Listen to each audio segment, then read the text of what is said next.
Ahí vamos a comenzar con la transmisión. Ay, que quedó Facebook. bonito el afiche. ¿Te gustó? Qué bueno. Sí.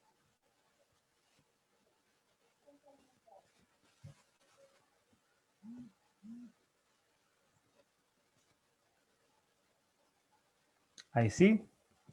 Muy bien, muy buenas tardes a todas y a todos, a todas y a todos quienes nos acompañan el día de hoy, sábado 20 de febrero, a este nuevo encuentro porteño, nuestro séptimo encuentro porteño, en donde hemos podido conversar distintas temáticas, abordar distintos temas de interés que están en boga en el contexto de los cambios sociales, de las transformaciones sociales que también hoy día estamos viviendo.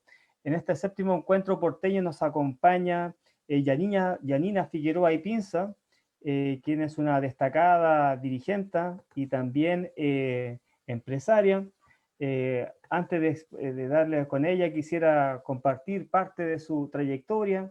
Ella desde el año 2001 al 2010 ha sido gerente comercial y socia de Dicopaz Limitada. También ha sido ganadora del premio PYME a la gestión competitiva, categoría plata, entregado por Chile Calidad. Desde el año 2010 a la fecha también ha sido gerente general de Proclin Chile Limitada, proveedora de convenio marco en Chile, compra y certificada con sello Mujer Empresaria. También ha sido rostro de campaña de la campaña nacional de Chile Compra, Más Mujeres a las Compras Públicas, año 2017. Bueno, de sus destacadas cualificaciones también ella destaca que es feminista, activista y defensora de los derechos de las mujeres. También me gustaría señalar que ella es la actual presidenta del gremio de empresarios, una pyme, agrupados en una pyme, región de Valparaíso. Bueno, quiero dar la palabra, ¿cierto? Y la bienvenida, la más cordial bienvenida a Yanina, porque también una gran trayectoria, así que Yanina, muy bienvenida a este espacio de encuentros porteños. También saludamos a quienes se unen en la reunión de Zoom y por Facebook Live.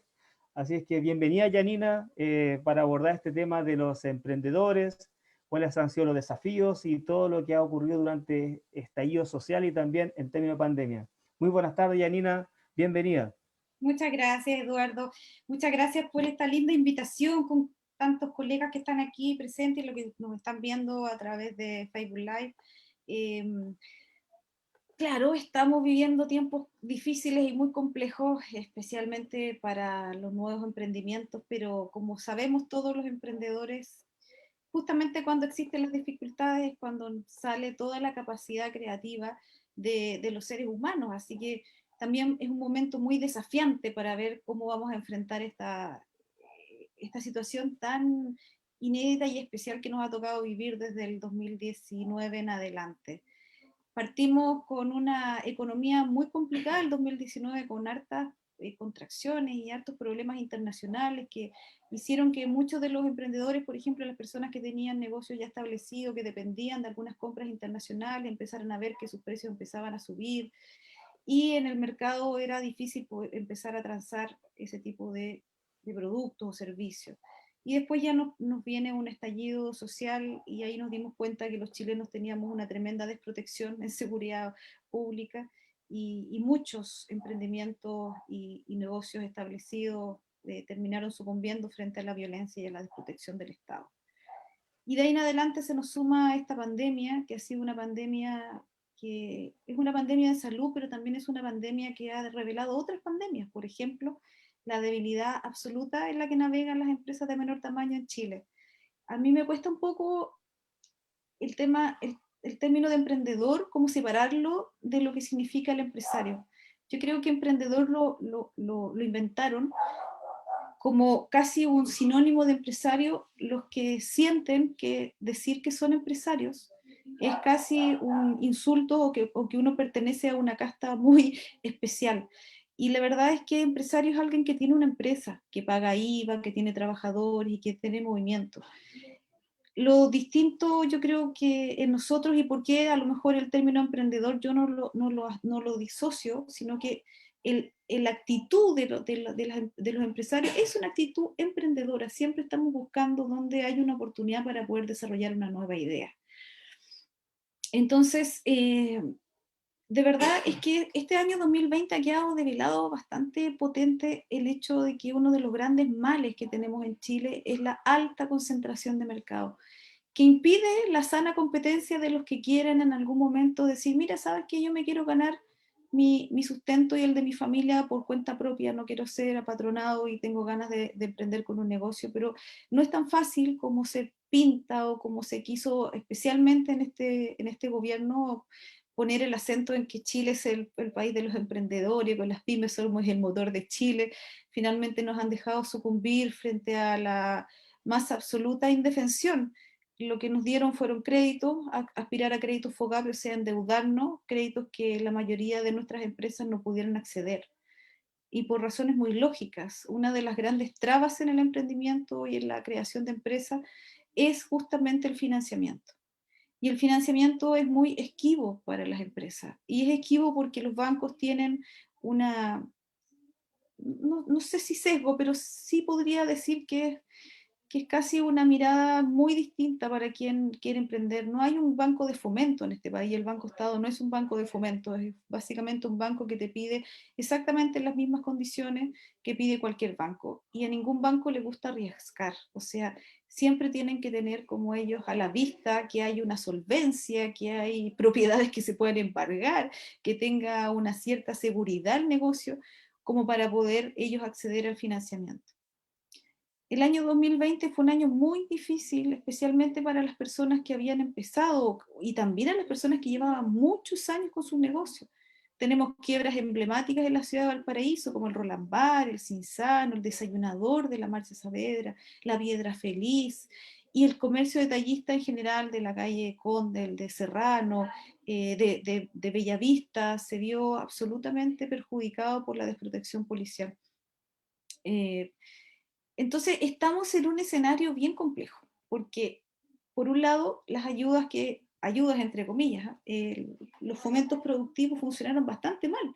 A mí me tocó ser incidente parlamentaria en toda la ley de reactivación económica y lo que no pudimos conseguir era que bajaran las barreras de entrada para poder acceder a los Cercotec, a algunos Corfo que se pusieron, porque uno, en el Corfo había cofinanciamiento y en el Cercotec habían exigencias, por ejemplo, no tener IVAs impagos, no haberse atrasado con cotizaciones previsionales, que en tiempos normales creo que son necesarios de exigir, porque una de las cosas que los empresarios tenemos que ser siempre son responsables con nuestros trabajadores y con nuestros pagos para el Estado.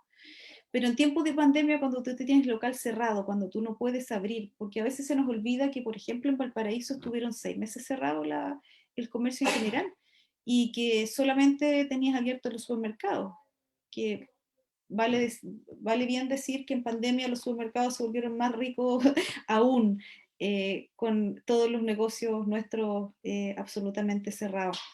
Entonces, en momentos tan complejos como estos, lo que uno necesita es tener mucha imaginación, mucha fortaleza y ser muy imaginativo y empezar a ver cuáles son todas aquellas oportunidades que se empiezan a presentar en momentos complejos. En momentos de complejidad es tal como cuando uno tiene miedo. El miedo, que es una emoción que generalmente las personas siempre le hacemos el quite, pero cuando uno siente miedo es capaz de poner en alerta todos sus sentidos y generalmente los emprendedores son capaces de darse cuenta dónde están las oportunidades. Por otro lado, nuestra forma de comercializar a partir de la pandemia se automatizó absolutamente. O sea, hoy día es imperativo manejar, por ejemplo, las plataformas y las redes sociales, que son parte de nuestra vitrina para poder ofrecer nuestros productos. Ya eso lo veníamos observando hace mucho tiempo, pero especialmente las empresas más pequeñas, las micro y las empresas pequeñas se quedaron un poco en el pasado en eso y siguieron manteniendo un sistema bastante tradicional. A partir de la pandemia se nos automatiza absolutamente muchos procesos y uno de ellos tiene que ver también cómo yo voy ofreciendo y vendiendo mi producto, por ejemplo, a través de las plataformas. Y para eso Facebook, Instagram y algunas aplicaciones para el turismo son vitales dentro de nuestro quehacer empresarial. Y para eso uno tiene que dejar también un poco el miedo, porque yo he hablado con muchos emprendedores que dicen, no, es que yo no sé, yo no me hallo vendiendo por internet, no sé cómo lo voy a hacer. Yo he conocido muchos emprendimientos que han nacido en pandemia que han visto una necesidad que cubrir y que ellos se han aventurado, por ejemplo, solamente a través de Instagram. eh, y han sido procesos que, si bien van a tener seguramente un proceso de escalamiento para poder conseguir ciertas utilidades que les permitan primero autoabastecerse al que se le ocurrió la idea y después a lo mejor otorgar algún tipo de trabajo dentro de eso, eh, ha sido exitoso en el sentido que han tenido la posibilidad de vender desde sus hogares y a través de los transportes que se están utilizando para envíos a nivel nacional, que han sido bastante importante. He visto productoras de eventos, por ejemplo, que ya que no se pueden hacer eventos, han empezado a hacer transmisiones por streaming. Yo soy conferencista, entonces, por ejemplo, yo en el 2019, un mes antes del estallido, había viajado a algunas ciudades de Chile con 200, 250 mujeres a las cuales yo le hacía capacitación, y eso ya no va a poder ser seguramente en mucho tiempo. Entonces las plataformas son la única manera de poder conectarnos y comunicarnos.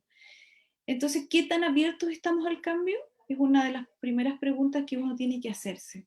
Y después yo creo que hay que hacer un check de cómo, y voy anotando cuáles son mis dificultades en este momento. Yo quisiera llegar hasta ahí para ver si podemos tener alguna interacción y conversar con nuestros compañeros emprendedores para ver en qué están realizando, en qué se están desarrollando y qué nos podrían aportar y qué yo les podría tal vez aportar también desde esa experiencia que ellos tienen. Sí, muchas gracias, Janina, por la introducción al tema. Te quiero dar también el espacio por si alguien se quiere sumar, ¿cierto?, a conversar por Zoom, y también estaremos leyendo las preguntas por Facebook Live. Una de las cosas que mencionaste, Janina, acerca de la creatividad. ¿Y qué tan creativo está la autoridad en relación a las políticas públicas, a estos créditos, a las facilidades tributarias? ¿Cómo va eso? Mientras alguien más se nos suma también al conversatorio. Bueno, la última entrevista que me hicieron ayer con respecto a eso fue Megavisión. Uno de los periodistas económicos, que es Roberto Sá, me pregunta: Janina, ¿cómo va el FOGAPE 2 reactiva? El día 11 de enero fue la última vez que yo fui al Parlamento. He ido a todas las comisiones de Hacienda y Economía. En esa comisión el ministro dice, bueno, que para que la banca se incentive a prestarle a las empresas de menor tamaño, se les ha ocurrido tener intereses más altos. Y eso para mí fue devastador, porque yo le pregunto al ministro: oiga, ¿cómo es posible que un ministro de Estado diga que para que a la pyme le presten plata y que los bancos se incentiven para hacer eso, le tienen que aplicar intereses mayores? Ha sido un fracaso absoluto la política de reactivación económica de este gobierno. Es cosa de empezar a mirar los gremios a nivel nacional. Eh, Esto ha tenido una parte que ha sido muy dolorosa para los empresarios, pero ha tenido otra parte que les ha dicho: solamente asociándose, organizándose, van a poder estar en lugares de igual a igual en mesas de negociación. Pero ahí surge otro problema. Las organizaciones no tenemos poder vinculante con la autoridad. Y por eso, en el fondo, lo que pasa con nosotros, los dirigentes gremiales, y aventurarnos, por ejemplo, en el proceso constituyente, para nosotros es fundamental. Porque lo que hace esta constitución y la mala política que hemos tenido durante los últimos 30 años es que muchas iniciativas y buena voluntad pueden tener muchas autoridades locales y regionales, pero aquí hay un concepto de una política muy atomizada en la toma de decisiones desde Santiago, muy presidencialista en el caso de las, por ejemplo, iniciativas de ley en el Parlamento. Los ciudadanos no tenemos la posibilidad por ejemplo, presentar proyectos de ley. No tenemos la posibilidad de votar en plebiscitos cuando hay cosas controversiales. Por ejemplo, el TPP-11 podría haber sido perfectamente plebiscitado y que nosotros los ciudadanos dijéramos si lo queremos o no. Y en muchas materias hay un puñado de personas que ha tomado las decisiones por nosotros. Y cada vez que nosotros hemos podido llegar casi al filo de conseguir como ciudadanía empujar un poco el carro, se nos viene el Tribunal Constitucional, que nos echa abajo, por ejemplo, como lo que pasó con la ley del consumidor, que se juntó muy fuertemente la fuerza del retail que tienen asociaciones gremiales muy poderosas, muy bien financiadas, e influyen en poderes del Estado que finalmente dicen, no, el CERNAC va a ser un acompañador del consumidor y no va a ser un sancionador.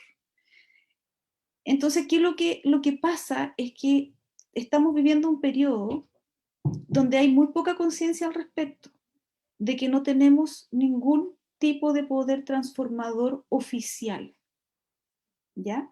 Entonces a veces uno dice, no, que la autoridad es mala en la región, o que es malo el alcalde, que es mala la alcaldesa, que es malo el concejal. Evidentemente de eso mucho hay. Hay autoridades inoperantes, hay gente que no honra el hecho de tener un cargo público. Yo soy bien republicana, yo creo que es un honor representar a las personas, a los ciudadanos y ciudadanas, eso es un honor. Y ese honor a uno debería hacerlo ser tan consecuente y leal con quienes los eligieron, que tener solamente como objetivo el mejorar la vida de aquellas personas que a uno lo eligieron. Yo sé que eso está absolutamente desprestigiado y con mucha razón, pero el problema que tenemos en nuestro país es un problema estructural. Nuestra estructura es una estructura muy poco democrática, donde sentimos tremenda frustración. Entonces, a pesar de nosotros los gremios pymes a agrupar a mucha gente a nivel nacional, dar tremendas peleas el año 2020, bastaron un par de reuniones con las grandes empresas y todo lo que fue un proyecto de reactivación de cerca de 24.000 millones de dólares ha sido destinado a empresas que venden hasta 1 millón de UF. Nosotros lo dijimos muy fuertemente en el Parlamento en abril del 2020. El FOGAPE 1 no sirve para la empresa en menor tamaño. No sirve, ¿por qué? Porque era cosa de revisar los datos, Eduardo. Casi 6 millones de chilenos están DICOM. De las 1.300.000 pymes que anunciaba con bombo y platillo el presidente Piñera y con sus dos ministros payasos, uno ahora candidato a la presidencia de la República y el otro ninguneando a los profesores y a las pymes, dijeron, bueno, esperamos que los bancos estén a la altura. Nosotros sabíamos que los bancos no iban a estar a la altura, porque los bancos es un negocio. Nosotros los pudimos salvar en los 80, pero los bancos no nos iban a salvar a nosotros ahora. Entonces lo que iban a hacer los bancos era exigir, obviamente, la prueba de la blancura para poder darte algún tipo de financiamiento. Y así fue. O sea, todas las denuncias a nivel nacional. Hoy día tenemos 300.000 empresas del FOGAPE 1 que accedieron a crédito y la mitad de los 14.000 millones de pesos que se prestaron se fue al 3% de las empresas que venden hasta 1 millón de UF. Entonces lo que pasa con el FOGAPE 2 es exactamente lo mismo, pero ahora aplicaron mayores intereses para que para los bancos sea más bueno este negocio. Yo soy una persona de negocio y seguramente los que nos están escuchando también, pero los negocios tienen que tener un límite, tienen que tener ética. Las empresas son creadas para el bien común y no para el enriquecimiento casi enfermizo de un grupo de accionistas o un grupo de dueños de empresas. Una de las cosas que nos quedó más patente, porque a la gente se nos va olvidando los hechos, cuando sale el seguro de cesantía, que además las platas de los propios trabajadores para paliar la crisis, lo primero que hace Cencosud es acogerse a ese seguro de cesantía y al día siguiente repartirse siderales ganancias entre tus socios, sobre sus socios accionistas. Entonces uno dice, ellos usufructúan del Estado, ellos son capaces de trasladar a sus trabajadores en estas condiciones, pero retirar sus utilidades sin ningún problema. Entonces, ese tipo de prácticas, sumado a una mala política, sumado a una constitución que deja manga ancha para todo lo que significa el abuso, nos hace hoy día estar en un momento no solamente de reflexión, sino que de decisión personal. ¿Vamos a ser capaces de bancarnos esto los próximos 15, 20 años? ¿O vamos a ser capaces de intentar el cambio? Porque también hay algunos que he escuchado muy irresponsablemente decir que a partir del cambio constitucional estamos dados. Vienen las leyes orgánicas constitucionales que se hacen en el Parlamento. El próximo Parlamento va a ser vital para Chile, vital. Y si tenemos la mayoría de los personajes que están aquí, que se mantienen en el Parlamento durante tantos años, y otros nuevos que han llegado que no son mucho aporte, es muy difícil que podamos transformar el país. Y este es un camino que va a ser largo. Que seguramente yo, que tengo 47, no sé cuánto tendrás tú, tal vez nos vamos a gozar, digamos, de un Chile más libre y más igualitario y más digno. pero yo creo que vale la pena siempre hacer el esfuerzo, básicamente como legado a lo que le podemos dejar a nuestros hijos y a nuestros nietos. Sí, mira, bueno, yo tengo 42 años, no tampoco tan joven para ver estos cambios que está demandando la ciudadanía empoderada y también con un sentido de urgencia que hace muchos años no se ha visto en nuestro país. Son 50 años que han pasado en nuestra historia y vemos también la concentración de la riqueza, la falta de oportunidades y este nuevo segmento de cómo ganarse el sustento vía trabajo honrado, está desprestigiada también la gran política, producto también de la corrupción y producto también de su ligación con la clase política. Entonces, estos emprendedores también vienen a hacer una nueva reserva moral en el actuar del trabajo digno de las personas. Entonces, ¿cómo se les puede apoyar, digamos, en términos de propuesta? ¿Cómo ustedes han visto dentro de su estudio, por ejemplo, cuánto es la cantidad de habitantes, de emprendedores que existe en la comuna, que existe en la región, y cómo también, qué instrumentos se les puede potenciar para seguir adelante? Porque también hay distintos segmentos o tipos de iniciativas de emprendimiento, desde, por ejemplo, la venta de productos hacia manufactura, incluso también ligado con la tecnología y los startups. ¿Cómo lo ven, digamos, dentro de la agrupación?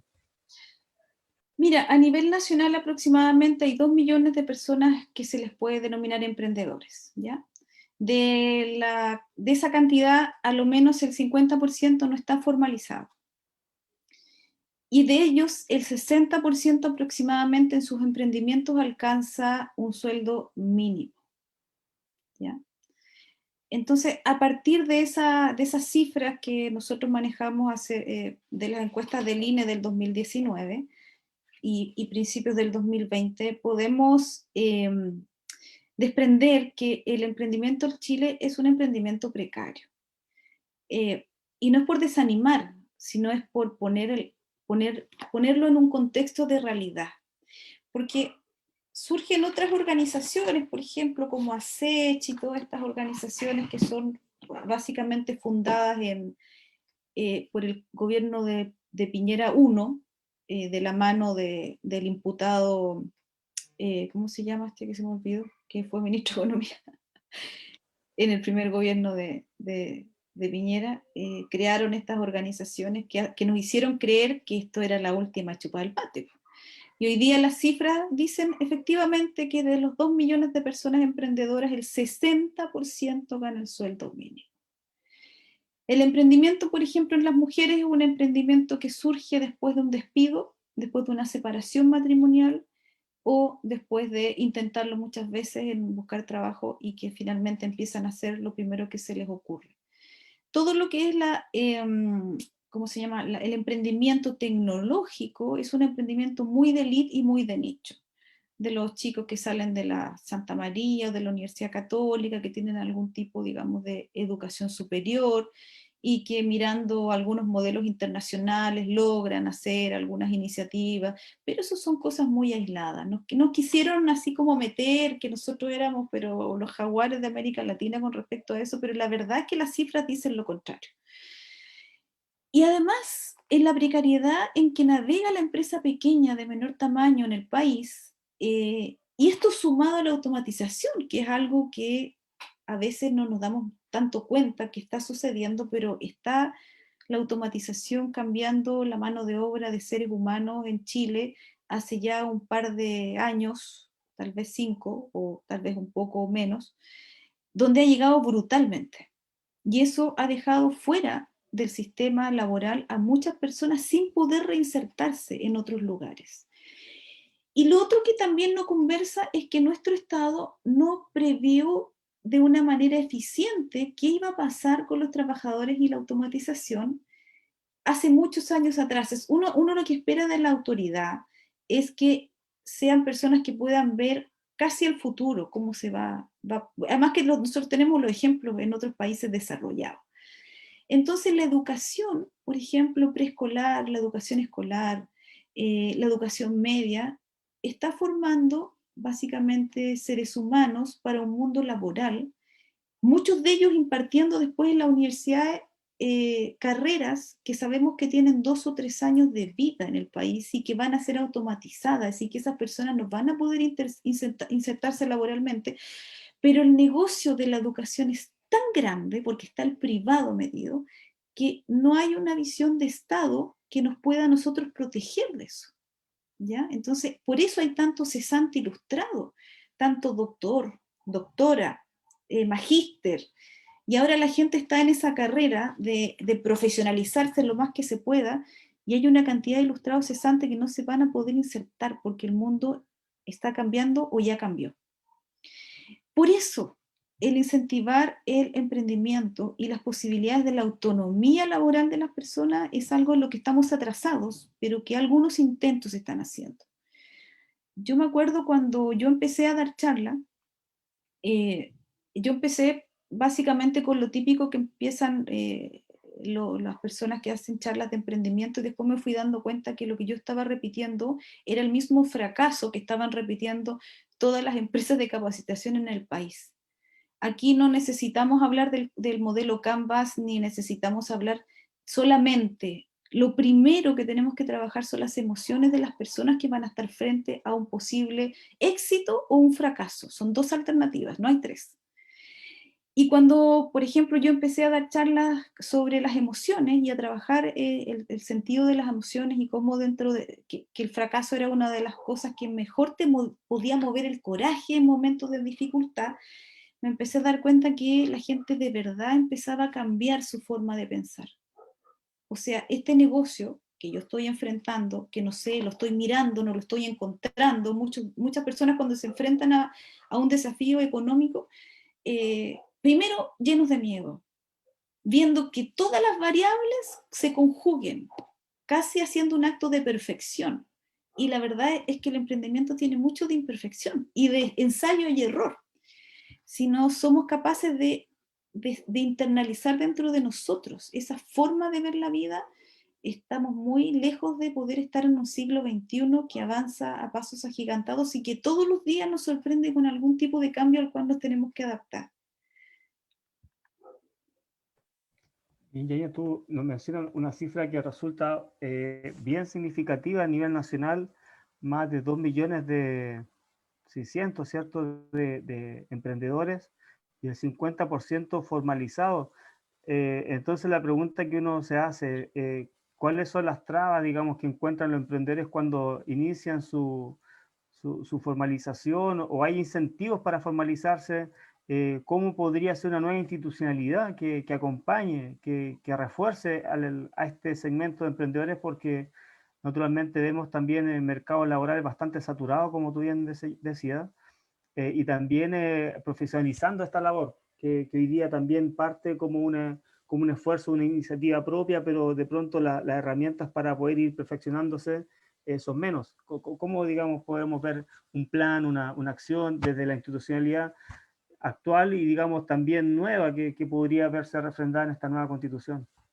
Bueno, primero, el hecho de que tengamos un Estado subsidiario y que todo lo externaliza al privado, es muy, muy preocupante, porque justamente necesitamos esfuerzos estatales poderosos para transformar a Chile en un país emprendedor, y el Estado tiene que ser un Estado emprendedor. Y eso ya es la primera cosa que nosotros tenemos que tratar de insertar dentro de una nueva normativa, de una nueva Carta Magna, de una nueva eh, un nuevo espacio donde nosotros empezamos a pararnos como chilenos y chilenas. A mí me da mucha pena de repente la cantidad de fondos que se malgastan a partir de los fomentos productivos en este país, porque se tercerizan a empresas de capacitación que son poco eficientes, que generalmente responden a algún tipo de ayuda de campaña de algún parlamentario, del gobierno de turno. A mí me tocó denunciar a varias empresas de capacitación que estaban haciendo muy, muy malos negocios con fondos del Estado, entregándoles pésimas capacitaciones a los emprendedores. Me acuerdo una en Puerto Natales, donde estaban haciendo un negocio gigantesco con las platas de Corfo. Eh, y como este Estado tiene un espacio muy grande para la corrupción, necesitamos tener una definición completa. O sea, aquí ya no sirve pensar en cartesiano, esto es sistémico. O sea, si el sistema completo no se replantea como emprendedor, el Estado no se plantea como un Estado emprendedor que también pueda realizar negocios, va a ser muy difícil. Te doy un ejemplo. Yo soy proveedora del Estado. Me costó mucho estar en ese lugar. Tuvimos una campaña en el gobierno de la presidenta Bachelet que justamente incentivaba que más mujeres, por un tema paritario, pero también por un tema de necesidad del crecimiento del país. O sea, si las mujeres se insertan en mayor cuantía al mundo laboral y al mundo de los negocios y el emprendimiento, mucho más aportadoras al PIB y mucho más desarrollo tiene el país a partir de eso. Y eso pasa en todas las economías del mundo. Entonces lo que se hace en ese gobierno de la presidenta es incentivar a que las mujeres se atrevan a ser proveedoras del Estado. Con todo lo que eso conlleva, ¿eh? Que te paguen mal, qué sé yo, pero es una plataforma que si uno logra agarrarla, te da un cierto flujo para poder crecer con tu negocio. Llega el gobierno del presidente Piñera y elimina la campaña. Entonces retrocedemos. Habíamos avanzado en un 26% de mujeres proveedoras y eso se estancó. Y más encima lo que hace, por ejemplo, este gobierno es poner licitaciones para que los proveedores del Estado tengan ciertas características que no son compatibles con las empresas pequeñas. Por ejemplo, pone algunas restricciones. Los proveedores del Estado en convenio marco tienen que tener 20 años mínimo de experiencia. Tienen que tener cobertura nacional. Tienen que tener código de barra en sus productos. Tienen que tener certificaciones internacionales. Entonces, cuando uno empieza a leer eso, tú dices, eso no es para mí, eso es para la gran empresa. Y esas son definiciones que tienen los gobiernos. Si nosotros tuviésemos un estándar mínimo dentro de nuestro reglamento magno que prohibiera este tipo de situaciones, que hablara de la potencialidad de las economías locales, que hubiesen fondos de desarrollo destinados para las ciudades, para las regiones, si nosotros hiciéramos una economía circular, lo que se produce en la región, se comercializa en la región, se contrata mano de obra en la región, todos los proveedores son de la región, podríamos tener un fortalecimiento impresionante. Somos ciudad-puerto, 3 puertos en la región de Valparaíso, San Antonio, Valparaíso, Quintero. Pasa toda la riqueza del país, toda pasa por nuestro puerto. Sin embargo, a nuestras ciudades no les queda nada. Entonces, yo creo que es importante que los emprendedores, y es algo que nos dimos cuenta mucho, especialmente en el 2020, porque empezaron a salir de todas las regiones pidiendo que los ayudáramos y que los representáramos y que por favor, pero fíjate que cuando nosotros los llamamos muchas veces a poder reflexionar con respecto a la concentración de mercado, con respecto a lo difícil que era para muchas personas emprender, lo único que hacían era estar metidos en su negocio y no mirar el país. Hoy día, para mí, creo que es urgente que la gente del emprendimiento mire el país y no le eche la culpa a cosas menores. Esto es una estructura que funciona desde arriba hasta abajo, funciona mal. Yo me acuerdo de haber escuchado a muchos emprendedores que le echaban la culpa a los alcaldes o a las alcaldesas, ponte tú, pero no tienen idea que los presupuestos de las municipalidades, en conjunto con las malas administraciones, eso lo tenemos claro, en muchas partes las administraciones son pésimas, pero son recursos absolutamente limitados, absolutamente limitados. No tenemos las riquezas que generamos en nuestras regiones puestas en nuestras regiones. Entonces de repente, o muchos que yo escuché también y decían, no, es que el delincuente, y que es culpa del delincuente y es culpa del alcalde. Nosotros tenemos una protección policial por mandato. O sea, a nosotros nos tiene que proteger la autoridad. Entonces cuando nos rompieron nuestros negocios, fue el lumpen. Pero fue una autoridad que nos supo contener hasta el día de hoy, no sabemos quién quemó el metro. Yo me pregunto que si tuviésemos vecinos medios guerrilleros, ya nos hubiesen invadido qué rato, porque parece que a nosotros nadie nos protege. Entonces estamos en un punto en que tenemos que cuestionarlo todo, pero también tenemos que ser capaces de juzgarnos porque esas decisiones sean coherentes con lo que nosotros vamos necesitando. Sí, bueno, tú tomaste un tema central de cómo la nueva institucionalidad también debería protegernos como ciudadanos. viendo también el espectro de nuestra infraestructura, ¿cierto? Como región de Valparaíso. Es importante también sacar provecho a esa posición estratégica hacia el Asia-Pacífico, donde hoy día China se erige, ¿cierto?, como la primera economía mundial, digamos, incluso por sobre Estados Unidos de Norteamérica. En ese sentido, creo que no se ha enfocado también una mirada más ciudadana, digamos, de la calle, como se le llama, esta economía circular también que quede, digamos, el tributo en la zona, incluso tal vez potenciando el turismo, digamos, toda la industria y todas las distintas actividades que se van regenerando en pos de una sola actividad marítima, por ejemplo. Es muy importante. Tú mencionabas también esa precariedad que existe de los emprendedores cuando no son formalizados o quizá lo hacen sin muchas herramientas. También de esas capacitaciones que de pronto no son tan eficientes. Me pregunto yo, ¿cómo desde una nueva constitución, eso que tú mencionas también, tener un rol activo, un Estado emprendedor? No sé si hay algún ejemplo que tú nos pudieras señalar en algún país en donde este tipo de actividades son al orden del día y que en el fondo también son apoyadas con una mirada de Estado, enfocándose también en la educación, que también tú mencionas que es muy importante, trasciende, digamos, la educación, como decía mi profesor en la universidad, era el mentolatum, ¿cierto? La educación sirve para la vivienda, sirve para el trabajo, sirve para esto y para otro, pero la educación sigue siendo el vehículo de movilidad social. Por lo tanto, en ese sentido, hoy día, en la tercera década del siglo XXI, vemos que o nos subimos a este tren de la modernidad o de pronto nos quedamos postergados, pero también cómo nos subimos todos, porque subirse a algunos pocos tampoco es la solución. O sea, claro, pues se están subiendo unos pocos realmente a lo que significa poder gozar de la prosperidad. ¿Sabes cómo parte la Constitución de Estados Unidos? El- la primera enmienda dice nosotros, el pueblo.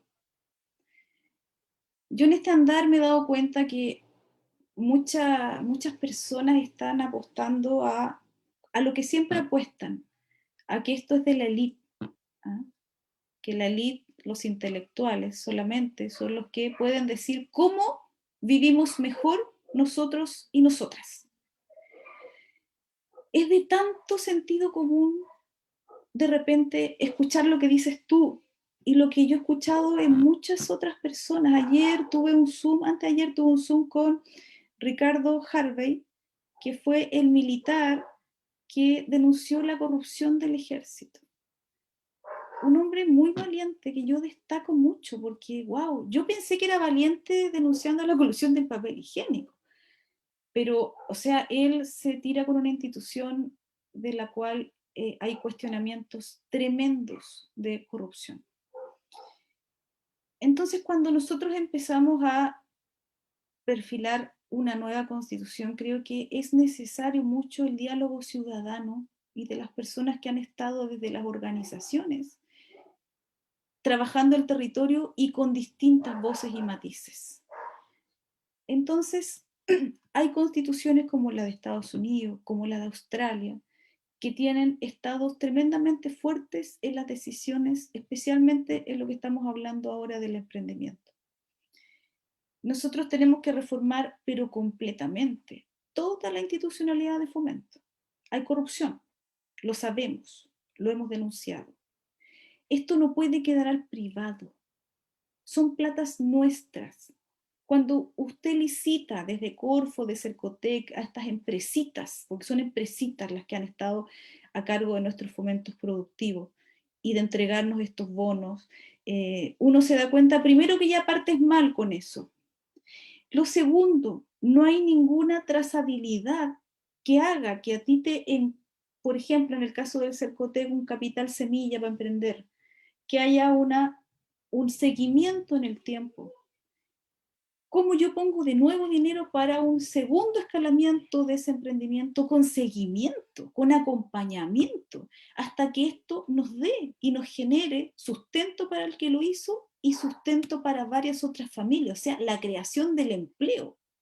Aquí lo que hacen es darte un subsidio, ve cómo lo gasta, nadie fiscaliza, de repente la gente compra cosas que no potencian su negocio y finalmente siguen siendo los mismos pequeños que entraron antes de ganarse ese Cercotec. Entonces, la plata que gasta el Estado en capacitaciones muy malas. Tú sabes que se estandariza una capacitación a partir de Sense, que ya no está adaptada a los tiempos que corren hoy, ni tampoco tiene mirada regional. Entonces, de verdad, nosotros estamos frente a un cambio súper profundo.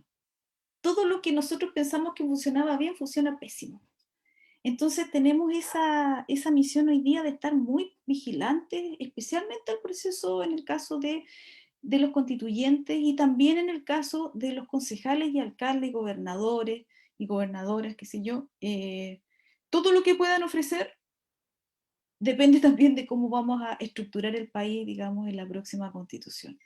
Porque mira, uno puede tener las mejores intenciones como concejal, pero si tú te enfrentas en una municipalidad con tremendos déficits, si te enfrentas en una municipalidad donde no hay recursos y los recursos no van a poder sacarse de ninguna otra parte que no sean tal vez de los permisos, de las patentes eh, y de lo que recauda mínimamente o el aporte mínimo que da el Estado, no puedes ofrecerle a la gente, digamos, una perspectiva de mayor bienestar.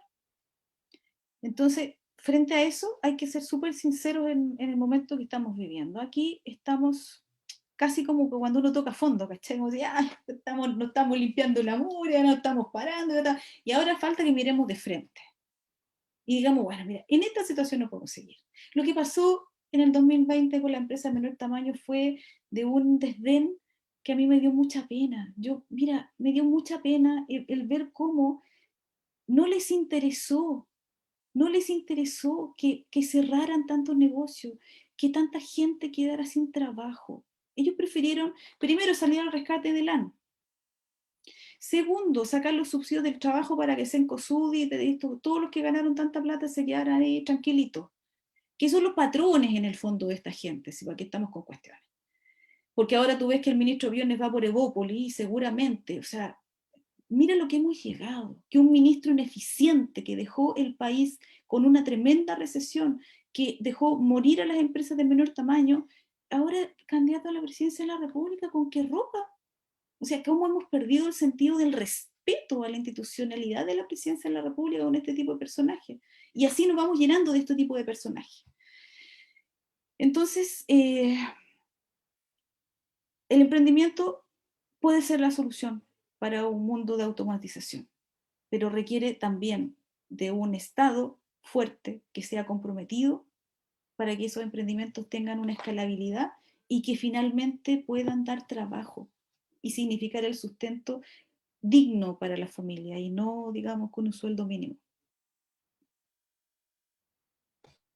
Sí, mira, estaba escuchando atentamente ya pensando en un escenario constituyente, en un debate de sala de la nueva constitución, cómo se vincula tanto la educación, la economía, en términos también de poder sacar todos estos principios. Por ejemplo,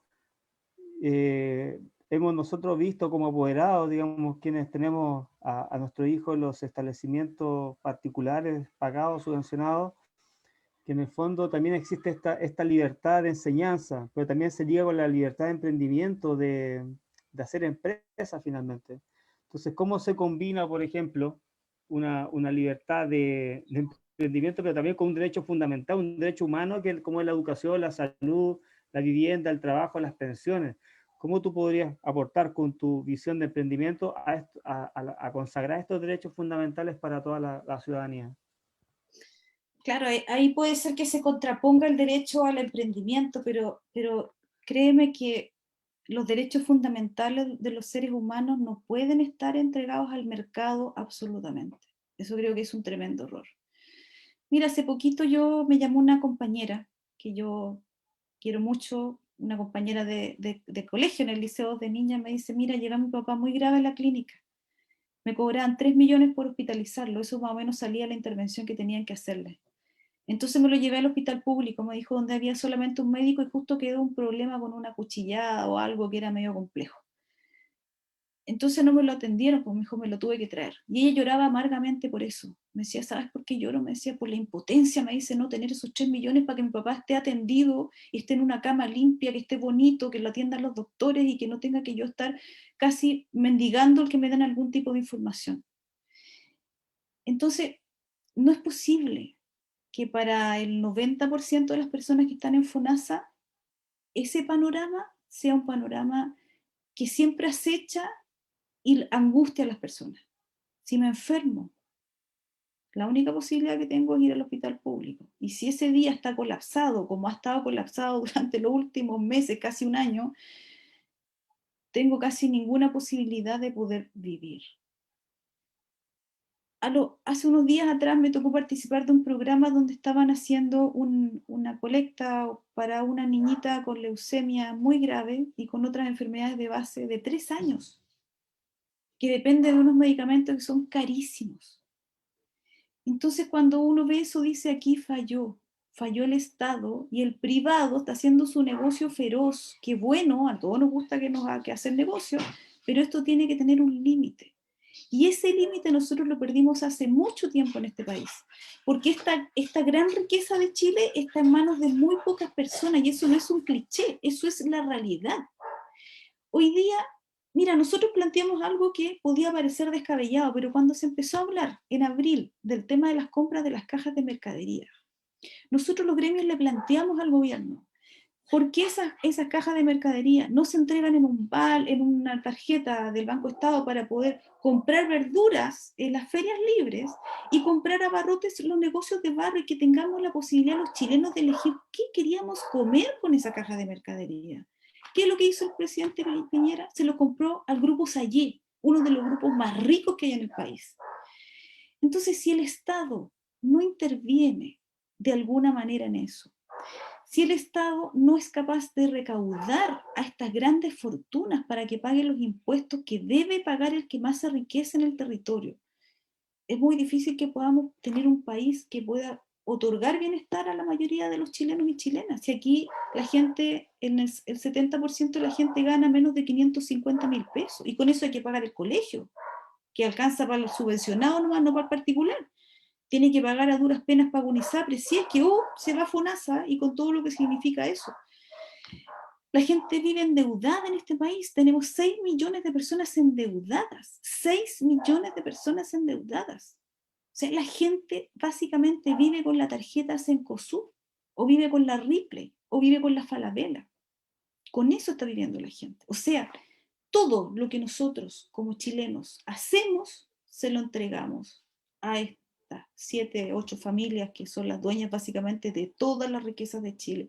Hace poquito uno de los gremios que yo tengo mucha cercanía, que se llama ABOCH, que son los botilleros de Chile, cerca de 12.000 botillerías. Hoy día están con la Fiscalía Nacional Económica tratando de que puedan defenderlo. ¿Sabes por qué? Porque el abastecimiento de los licores se lo están acaparando los supermercados y no les está llegando a ellos porque la producción está más lenta en el mundo. Entonces, si antes llegaban 100, ahora están llegando 50 y esos 50 se los está llevando el supermercado y a ellos nuestras botillerías de barrio, donde trabaja siempre un dependiente, donde una familia completa tiene, digamos, su sustento, donde vamos a comprar a veces nuestros puchos, vamos a comprar nuestra botellita de vino, a veces vamos a comprar las papas fritas o la bebida. Ellos, aparte de eso, los cerraron en pandemia en la mayoría de las comunas de Chile, pero el Jumbo, el Santa Isabel, el Unimar, todos estaban abiertos. Y ahí donde la gente hacía cola, todo el mundo haciendo cola en el retail. Ese es otro cambio el que tenemos que también pensar. O sea, vamos a seguir pensando en concentrar nosotros también, porque si hacemos el ejercicio, por ejemplo, de comprar toda nuestra verdura en la feria, de comprar nuestro pancito en la panadería del barrio, de ir a comprar algunos abarrotes al supermercado. Yo vi gente desesperada y tú le preguntabas, ¿y qué viene a comprar al supermercado y tiene que hacer media hora de cola? No, es que quiero comprar aceite, pero si lo podía comprar en el negocio en la esquina. Entonces también cómo salimos de esta especie de locura del consumismo que tenemos, de que tenemos que tirar esa tarjeta en el supermercado, eh, que finalmente lo único que hace es hacer crecer estas fortunas que reparten re poco para nosotros. O sea, claro, hay un punto medular, digamos, económico, de la macroeconomía, cómo se concentra los recursos y también las cifras que han sido publicadas por el Banco Central. El 75% del ingreso familiar se destina para pagar deuda. Deudas, sí. Esos son datos duros que aparecen dentro de las mismas políticas económicas públicas. Eh, claro, yo me pregunto cómo también podemos, a través del emprendimiento, conseguir una mejor calidad de vida. Cómo podemos potenciar a esos emprendedores, quizás tengan algún taller, alguna fábrica local, donde ellos, digamos, hacen la economía circular de su barrio, o quizás incluso pueden exportar hacia el mundo a través de las plataformas electrónicas. Eh, ¿Cómo podemos avanzar en esa línea de esta tercera década del siglo XXI, en potenciar a aquellos emprendedores que ya se están subiendo a esta primera etapa, digamos, quizá una etapa media vanguardista, pero que en el corto plazo va a ser el estándar, digamos, para muchas familias y para muchos emprendedores? Mm. Mira, un dato que no es menor. El 6% de las empresas de menor tamaño son las que exportan en el país, solo un 6%. De, de todo lo que se exporta en Chile, un 6% son exportaciones, digamos, de empresas pequeñas. O sea que es más catastrófico aún ese mercado para las empresas de menor tamaño en el país. Mira, creo que a veces que hayamos hecho tantos tratados de libre comercio, somos uno de los países que más libre comercio tenemos con el mundo, que en un momento pudo haber sido como casi un orgullo para nosotros, hoy día mata la producción nacional.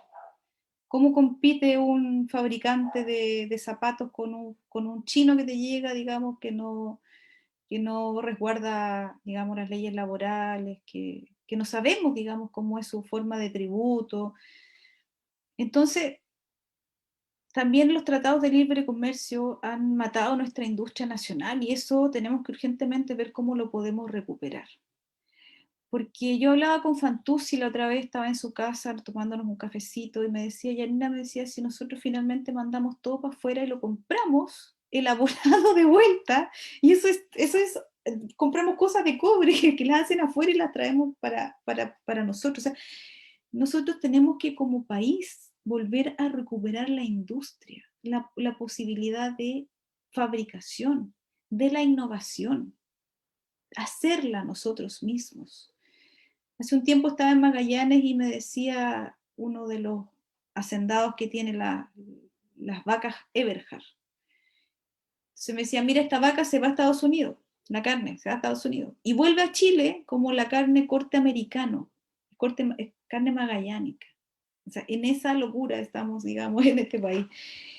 Si no tenemos planes de protección urgentes, que no sean voluntad en autoridad, que sean un diseño de país, de cómo nosotros queremos llegar a los próximos 40, 50 años, que apunten efectivamente a una protección de la manufactura, de la fabricación, de la ciencia que se hace en el país, para nosotros, hecha por chilenos y por chilenas. Nos va a tocar competir con un mundo gigantesco que hasta ahora está muy difícil y por eso los precios andan por el suelo. No hay valoración para lo que se fabrica aquí, porque tiene valores más altos, porque son hechos por manos de obras chilenas, porque se pagan los sueldos que se pagan, porque se pagan, digamos, las imposiciones, porque nosotros cumplimos con una ley laboral que es bastante estricta, a pesar de que lo que puedan pensar las personas. Entonces, bueno, estamos frente a unos desafíos gigantescos. Yo no sé cómo todo lo vamos a poder resolver en el corto tiempo que nos queda, va a ser casi imposible, pero por lo menos estamos en un punto de decir, mira, aquí ya esto no funcionó de esta manera y necesitamos caminar hacia un modelo de desarrollo distinto. El tema económico en la Constitución es uno de los ejes más importantes y trascendentales. Si no somos capaces de conseguir un Estado más fuerte, emprendedor, que dentro de su de su eje principal esté el desarrollo económico de todos y de todas, donde la ciencia, la tecnología sea el puntapié inicial para una nueva economía, si la regionalización no logramos hacerla empoderada absoluta, no con una figura de un gobernador con algunas atribuciones como la tiene ahora, poquitas, sino que si no logramos descentralizar los poderes con sustento económico, con mayores tributos, esto no va a ser posible. Así que cuando uno dice, no, educación gratuita, todo gratuito, hay que financiarlo, pero hay que tener la voluntad política de definirse como un Estado que hable de un nuevo modelo de desarrollo para Chile, sin concentración económica. No podemos salir al día siguiente de la concentración a tomar los colegios particulares y convertirlo en colegios públicos. Eso es una irresponsabilidad que no se puede decir. Yo he escuchado a muchos candidatos y candidatas que prácticamente creen que se va a solucionar todo y expropiar y que o sea, nosotros dependemos de un hilo en ese sentido. Nuestra economía se va al carajo si hay algún intento de no hacer las cosas con la responsabilidad que se requiere. Pero lo que sí tenemos que conseguir es que esos principios estén y que ojalá la política que acompañe ese proceso, en las leyes posteriores que se van a seguramente modificar, contemos con los mejores y las mejores en el Parlamento, porque si no, esto tampoco va a ser posible. Sí, Yanina, bueno, estamos con Yanina Figueroa en este nuevo encuentro porteño que transmitimos por Facebook Live y también estamos en contacto con la reunión de Zoom. Mira, Yanina, tú mencionaste también un tema súper importante, que es acerca de la educación en un contexto de gratuito, digamos. Y eso es una figura que naturalmente llama la atención como un chicle, ¿cierto? Que se pega con facilidad, pero en un contexto más global, más general, más, digamos, más afianzado, existe la educación pública o privada, digamos. La administración pública la administra el gobierno y la educación privada la administra un privado, un sostenedor privado. En ese contexto, te lo vuelvo a reformular. Hoy día que explotamos nuestros recursos naturales de una forma bastante brutal, bosques, el mar, recursos mineros, ¿en qué momento vamos a dar el salto para poder explotar el conocimiento? Porque finalmente, claro, nosotros enviamos nuestras materias primas hacia los países industrializados, compramos el producto, pero perdemos conocimiento. Así Y es. eso es una brecha que ¿dónde queda, digamos? ¿Dónde queda el paso a paso, el know-how que decía Richard Lakes en alguna tesis, ¿cierto? ¿Cómo podemos recambiar, reformular esa instancia? Porque, claro, nosotros sabemos encender un auto, pero no sabemos fabricarlo, o lo que sea, o un teléfono smart, o un software, quizá, lo compramos hecho, lo echamos a andar, un refrigerador, quizá, pero hemos perdido esa capacidad. Tú lo mencionabas con la industria. Eh, ¿Cuáles serían los incentivos? Y ahí lo vuelvo a plantear desde una visión política del Estado, no con ese rol subsidiario que hoy día existe. ¿Cómo podríamos avanzar en esa línea? Bueno, eso tiene mucha relación con lo que te dije hace un momento, el cómo nosotros definimos este Estado a partir de una nueva Carta Magna que tenga incidencia básicamente en el mejor desarrollo de los chilenos y chilenas. Yo me acuerdo hace un poquito, a ver cuánto fue, tiene que haber sido 2 meses atrás o tal vez un poco menos, en la Universidad de Concepción había un estudio muy avanzado de una vacuna COVID y que fracasó básicamente porque no hubo voluntad del Estado en poder financiar lo que continuaba en esta fase, digamos, de esta vacuna que estaban haciendo científicos nuestros, chilenos, en universidades públicas. Eh, Nuestra institucionalidad no camina hacia allá. Cuando uno escucha a los presidentes desde Frei para adelante, lo único que se les interesa es comprar y hacer tratados de libre comercio. ¿Ah? Pero no tener un desarrollo científico, tecnológico, que haga que nosotros seamos productores de nuestras propias cosas. el 18 de octubre, mira, marcharon los científicos, los doctores y doctoras. Me acuerdo haber visto la red de mujeres científicas, con mujeres brillantes, en la calle. ¿Cuánta plata gastó el Estado en la formación de estos seres humanos?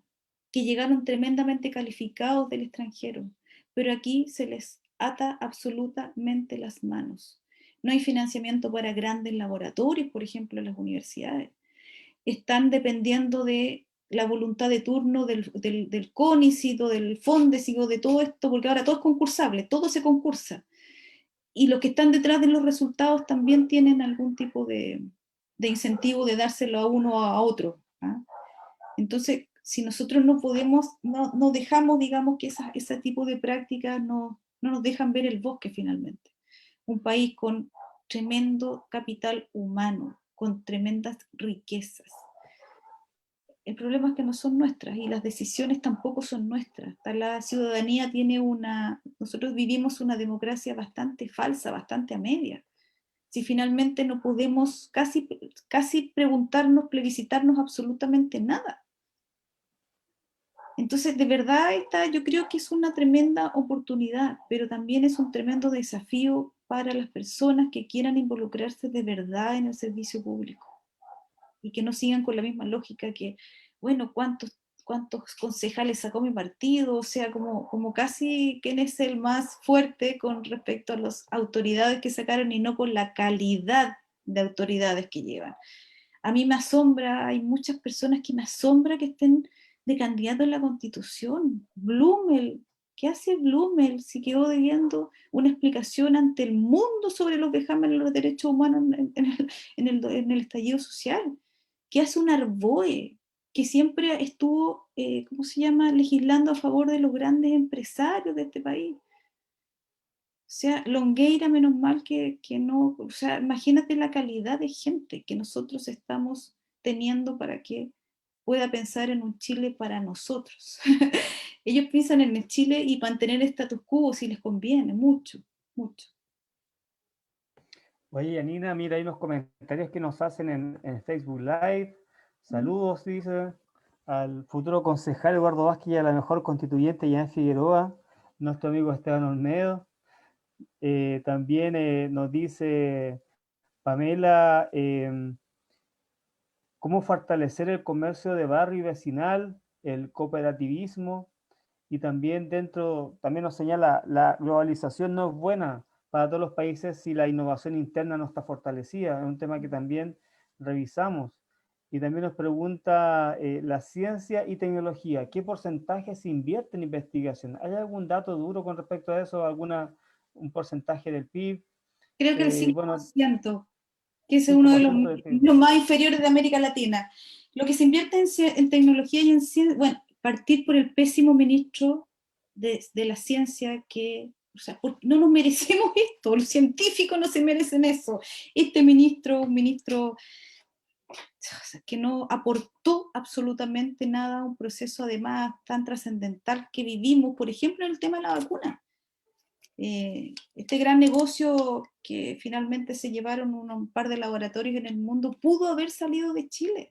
O sea, nosotros teníamos una posibilidad muy importante con la gente de la Universidad de Concepción que estaba haciendo de verdad, yo creo que una tremenda frustración y pasó muy inadvertido para la opinión pública.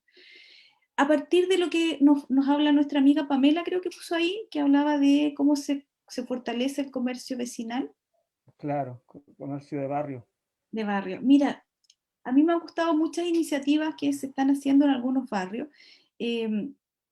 Por ejemplo, aquí en Quilpué se están ocupando algunos días de la semana en conjunto con la Junta de Vecinos, un espacio público que son plazas, donde se llama a los emprendedores a jornadas de muestra de sus productos y de sus servicios, y eso se combina con música en vivo, respetando el aforo, estamos en pandemia, es difícil ocupar los espacios públicos completamente.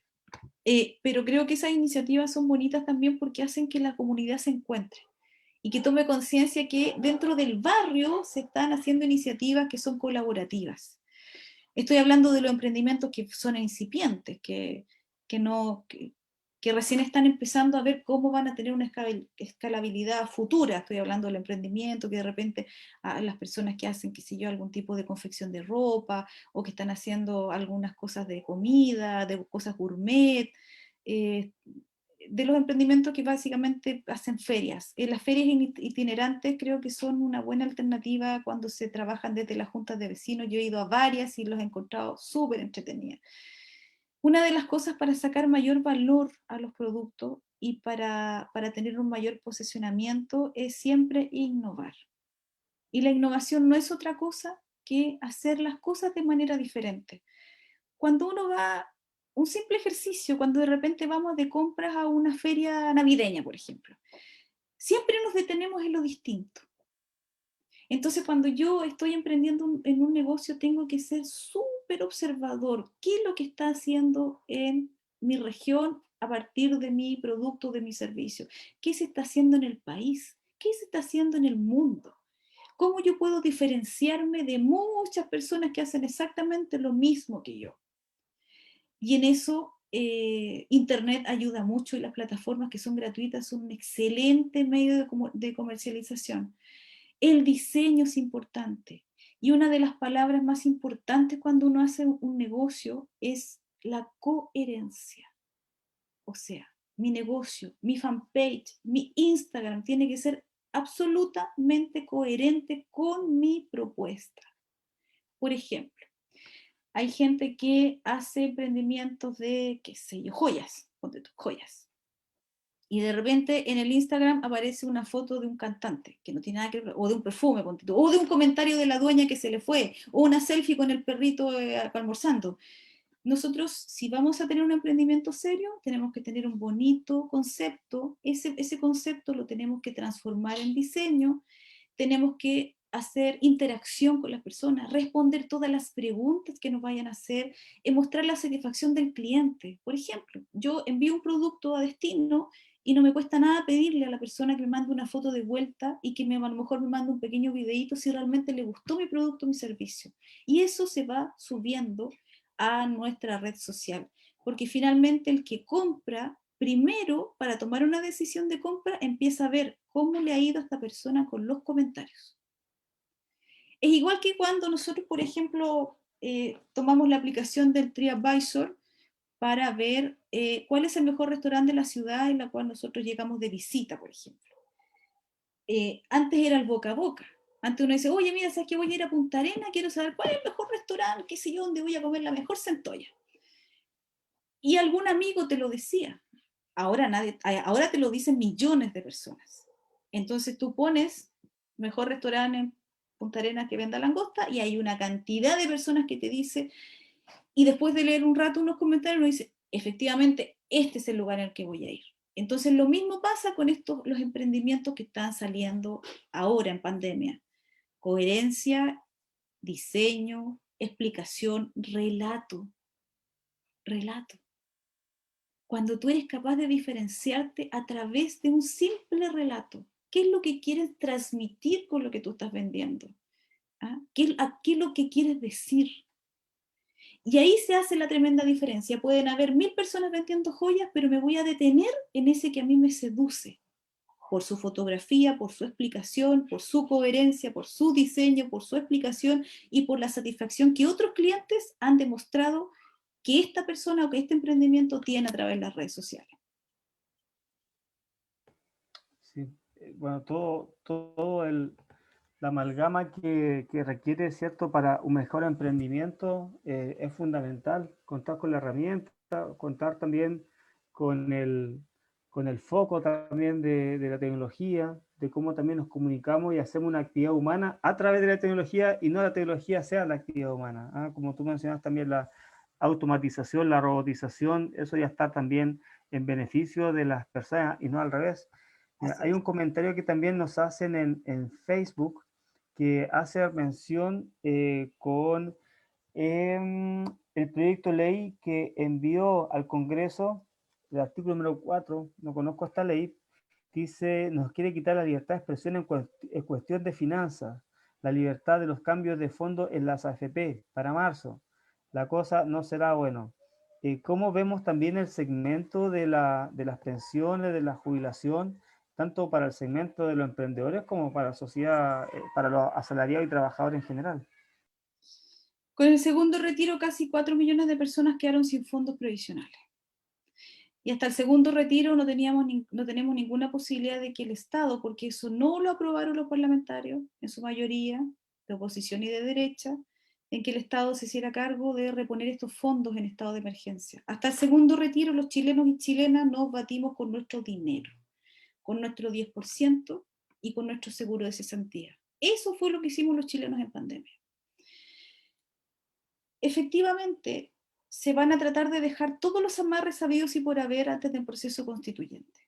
Y los grandes capitales dependen de nuestros fondos y ahí tienen sus grandes inversiones y sacan sus siderales ganancias. De verdad, estamos en un momento súper complejo y el 10% que se avecina, que es el tercero que se está presentando, ya el Tribunal Constitucional en el segundo retiro, que fue un proyecto paralelo al del gobierno, ya se manifestó en contra. Yo creo que el tercer retiro no va a ser casi posible porque además tiene justamente lo que no tuvo el primero y el segundo, es la reposición de estos dineros que las personas saquen. Porque finalmente el Estado, que nos ha cerrado, por ejemplo, los negocios, que ha hecho que las personas tengan que estar con su seguro de cesantía, que es absolutamente insuficiente para vivir, porque estás con un porcentaje al principio y después el porcentaje baja estrepitosamente. Yo veo que es muy complejo, especialmente el artículo de la ley, digamos, que nos prohíbe hacer cambio de fondos. No hay ningún tipo de entidad estatal que a nosotros nos dé una educación financiera para poder manejar, por ejemplo, el tema de los fondos si no es por algunas asesorías privadas. Yo veo que eso va a ser un tema muy difícil porque casi el 80% de los jubilados de este país está con menos de 200.000 pesos. O sea, ¿cómo se enfrenta la vida con esa miseria? ¿Cómo? Mira, hace como una semana atrás salió un artículo del alto endeudamiento de los adultos mayores se debe a la compra de medicamentos. Con el nivel que estamos teniendo de pensiones, más la cesantía, más la falta de resguardo efectivo policial hacia la ciudadanía, más una crisis muy fuerte que se viene debido a no poder insertar laboralmente a los casi 2,5 millones de chilenos cesantes. Vamos a tener un año, yo creo, muy complejo si es que no hay una flexibilidad mayor en el gasto público que este gobierno se ha negado sistemáticamente. Porque tú sabes que las calificaciones de riesgo bajan. Y cuando las calificaciones de riesgo bajan, las fortunas de estas pocas familias caen y pierden, hasta el presidente de la República que tiene sus fondos ahí. Finalmente, por unos pocos, el gasto público ha sido menor, insuficiente en este país. Entonces, la crisis la hemos sorteado nosotros con nuestros bolsillos. La cruda realidad. Eso es lo que ha sido. Primero fueron los fondos de cesantía, luego los fondos de pensión. Algunos créditos que también tenían garantía estatal, pero bajo la óptica muy detallada. Eh, Hemos visto también esta lógica del caso a caso del gobierno. ¿Cómo la han visto ustedes como comprendedores? Porque finalmente estos beneficios, estos instrumentos financieros que no sé si es que el próximo FOGAPE, que también aquí nos dice eh, Marian, que también prestamos a la empresa de prestar 2 a 3 veces la venta mensual, la bajaron al mínimo. Claramente toda la gente no está en DICOM, no puede acceder. ¿Cómo No, sería ver un nuevo instrumento que permita resguardar y salvatar, digamos, toda la industria del emprendimiento? María, tienes toda la razón. Mira, en el FOGAPE 1 nosotros logramos que se prestaran hasta 3 millones, hasta 3 meses de venta, equivalente a 3 meses de venta, pero estamos hablando cuando recién empezó la crisis, o sea, la gente llevaba vendiendo febrero, enero, diciembre, no los que fueron afectados por el estallido y la desprotección, pero la mayoría de las empresas que no les pasó eso podían acceder a los 3 meses. Resulta que los bancos son entidades privadas y el Estado no las puede obligar a prestarle a alguien que ellos tengan dentro de su margen de riesgo. Entonces, cuando fue, por ejemplo, la gente del Bar Nacional en Santiago, la gente de la Piedra Feliz, y le fue a decir, mire, yo vengo a pedir mi FOGAPE, con los 3 últimos meses de venta equivalente, le dijeron, no, usted está a riesgo, porque si usted está cerrado por ley. O sea, quizás cuando lo van a dejar abrir, entonces los bancos no prestaron las plata. Pero esto iba dirigido a las empresas de hasta 1 millón de UF de venta. Nosotros lo dijimos, está documentado, si la gente revisa las comisiones de Hacienda y Economía de todo el 2020, lo dijimos repetidamente, esto no sirve. ¿Qué es lo que nosotros habíamos pedido? Subsidios directos como se hicieron en otros países, en Argentina, en Alemania, en Francia. El Estado hizo un gran esfuerzo para, ¿sabes para qué? Para no incrementar la cesantía. Porque cuando tú estabas sosteniendo estos negocios, estabas evitando que el empresario tuviese que despedir a su gente. Pero eso no fue contemplado por este gobierno. Y en este FOGAPE número 1, como te decía yo, de los 14.000 millones que se repartieron, la mitad se lo llevaron 3% de empresas de 1 millón de UF. Todo lo demás se repartió entre la empresa de menor tamaño, el equivalente a 2 millones de pesos y 500.000 pesos. Eso fue lo que se les prestó el año pasado. Entonces ahora viene este segundo. Después de un año de muchos, de 6, 7, 8 meses cerrados en distintas partes del país. Por ejemplo, Puerto Montt, hoy día están, pero ya no dan más. Cerrados, sin ventas. ¿Qué banco le va a prestar plata? Dígame usted, ¿qué banco le va a prestar plata? Entonces, ¿sabes lo que decían los ministros? Ojalá que los bancos estén a la altura. Después el ministro Palacio después saca una declaración que dice, lo que pasa es que los bancos prefieren el filete a la sobrecostilla. Así nos trató a nosotros, la sobrecostilla.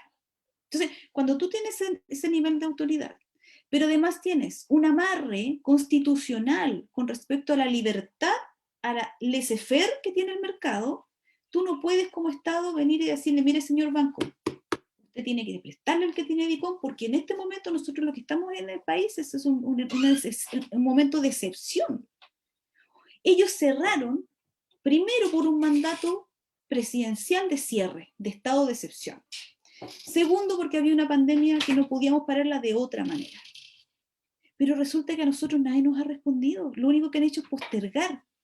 Se postergó el IVA, pero había que pagarlo. Se postergaron las patentes, pero hay que pagarlas. Se postergaron las patentes de alcoholes. Algunos lograron negociar con sus arrendadores. Y otros le dijeron, ¿sabe qué? Yo no puedo seguir así, necesito arrendárselo a otra persona. Algunos arrendadores dijeron, mira, ¿sabes qué? Quédate acá, ve cómo me pagas para el futuro, porque en realidad si te echo no tengo cómo arrendarlo, si esta cuestión está a la escoba. Y ahí estuvo ausente el Estado, ausente, absolutamente ausente. Y más encima nos dan los Cercotec con 2 o 3 millones de pesos, que para parar una operación, por ejemplo, de un restaurante es insuficiente. Toda la inversión que tuvieron que hacer los restaurantes con el aforo salió del bolsillo de los restaurantes. El Estado, ¿qué es lo que hizo? Yo me acuerdo haber puesto ese ejemplo como cómo la política puede ser ineficiente y ineficaz. Abril 2020. Concurso para las ferias libres de Chile. Hagan un proyecto para obtener un kit sanitario de sanitización en las ferias. Estuvimos a punto de tener todas las ferias cerradas a nivel nacional, porque no había un protocolo. Mandaron a los feriantes a un concurso. ¿Tú me puedes decir que eso es eficiencia en un momento de pandemia? Yo le decía a los parlamentarios, ustedes, esto tiene sentido común. Y los parlamentarios se echan para atrás. No tiene sentido común. Cuando tú en abril, mayo, junio sacas un Cercotec y le dices, no puedes tener IVA sin pago, no puedes tener provisiones impagas, no tienes que tener deudas con tesorería, qué sé yo, tú le estás diciendo, no puedes postular, porque todos están con algún problema ya a partir de mayo del 2020, están cerrados de marzo. Porque además a eso se suma que a las empresas de menor tamaño generalmente nos pagan pésimo. Entonces quedamos con deudas ahí de proveedores que no cancelaron, servicios que no fueron, no llegaron a las cajas. Entonces, de verdad, la autoridad vivió en un mundo de Beelzebub en esta crisis. Y sigue, y sigue, porque con esto del FOGAPE, ayer mostraban un caso de uno de los primeros que obtuvo el FOGAPE reactiva, un empresario que le pasaron 190 millones de pesos, tenía mucha maquinaria industrial y hacía mucho reciclaje de lata, pero como una persona de una empresa mediana. Nosotros no estamos en contra de que ayuden a las empresas grandes, que las ayuden. Pero aquí la política debe focalizarse en los que más necesitan. O sea, me da la impresión que si tú tienes en una casa una familia grande y tienes pocos recursos, por ejemplo, para alimentarla, lo primero que hace es alimentar a los niños. Después alimentarás, digamos, a los adultos mayores. Y los jóvenes que son más fuertes, qué sé yo, podrán esperar un poquito. Esto es lo mismo. Las empresas pequeñas, los emprendimientos locales, eran los primeros que tenían que salvarse para no perder puestos de trabajo. ¿Qué es lo que hicieron?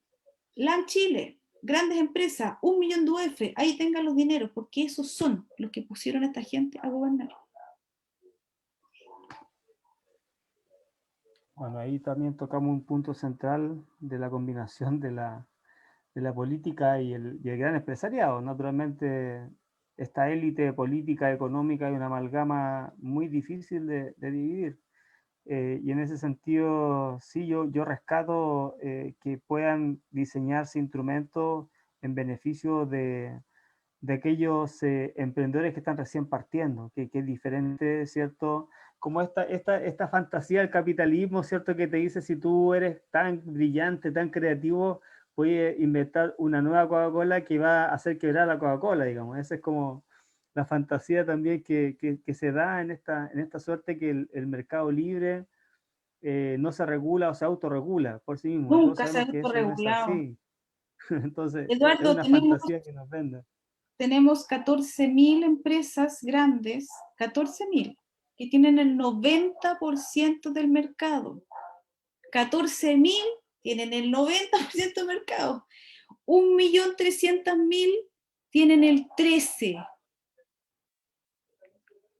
No hay que ser tan bueno para las matemáticas para entender la tremenda asimetría que hay.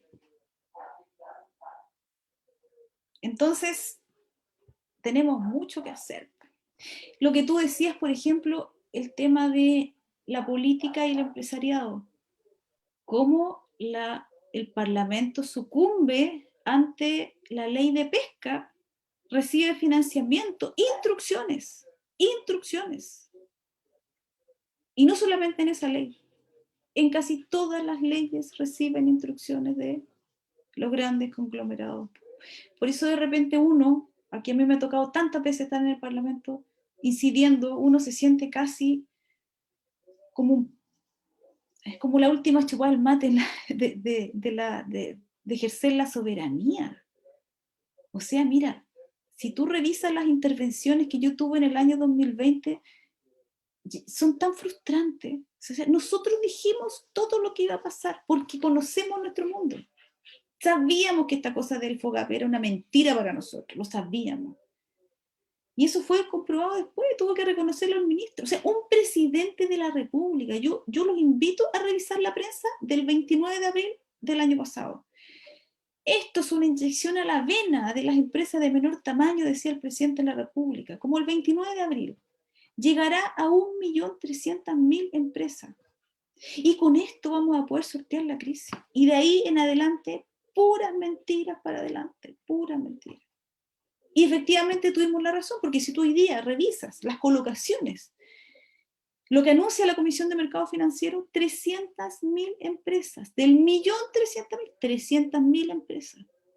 Así con un poquito de financiamiento, máximo 2 millones, entre 500 y 2 millones de pesos. Y lo demás, las empresas de 1 millón de UFD.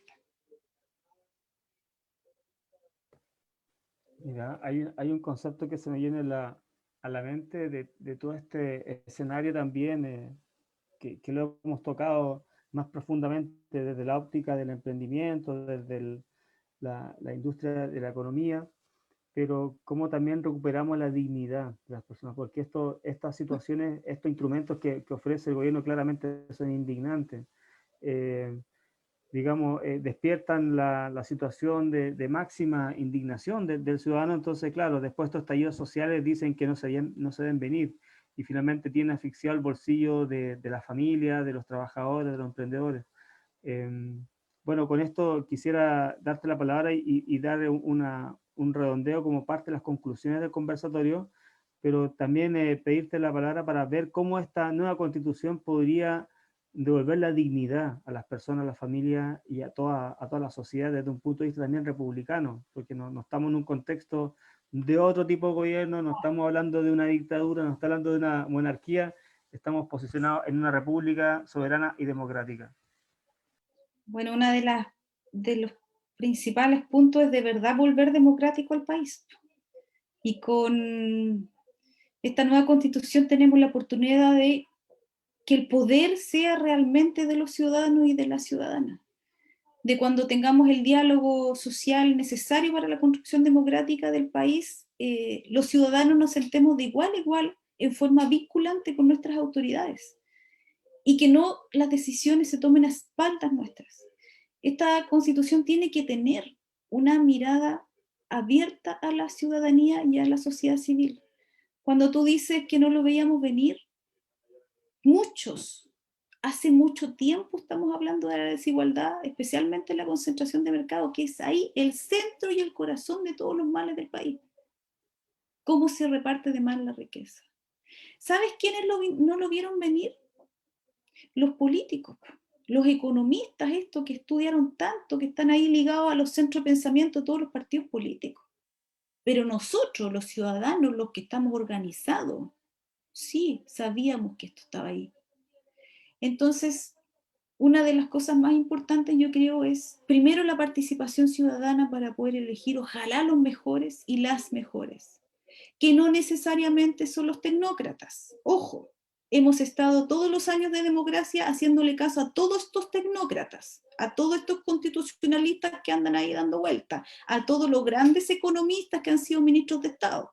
A ellos le hemos hecho caso durante estos últimos 30 años. No sé si debamos seguir haciéndole caso a este tipo de personajes. Yo quisiera una constitución lo más ciudadana, representativa, desde las organizaciones sociales posibles, donde podamos construir un Estado fuerte que garantice el bienestar y el desarrollo humano de los chilenos y las chilenas.